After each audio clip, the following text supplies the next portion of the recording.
Father Paul de Jager's One with Jesus, written in 1929, is a short spiritual classic that is not well known, and yet it has a very profound influence in the history of spiritual theology since that time. For instance, it first came to my attention in the mid-1980s when Father Leo Clifford, a personal friend who many of you know from his beautiful meditations on EWTN, how he brought it to my attention. And I found One with Jesus as he began to explain the spiritual doctrine, which is really grounded in the theology and spirituality of St. Paul, especially Galatians 2:20, "It is no longer I who live, but Christ who lives in me."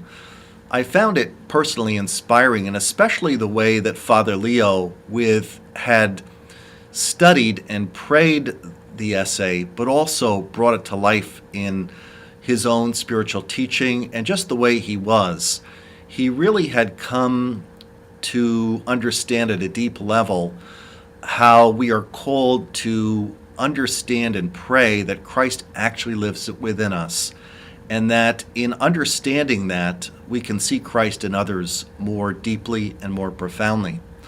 Another person who was deeply influenced by the essay One with Jesus by Father Paul de Jager is Blessed Mother Teresa of Calcutta. In fact, she has used it extensively through the years in forming the Missionaries of Charity.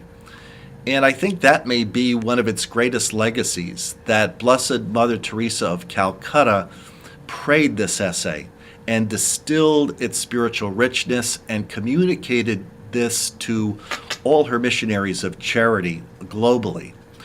When you look at Mother Teresa's writings, when you hear her speak on YouTube or video, you see this profound sense of union with Jesus, very simple but very deep and very beautifully lived. And not only a sense of Christ living within her and within the missionaries of charity, but that fine-tuned sense of being able to see Christ in the most disfigured person in the poorest streets of the world. So this essay, though not well known, has had a huge global impact on Mother Teresa and her legacy to the world.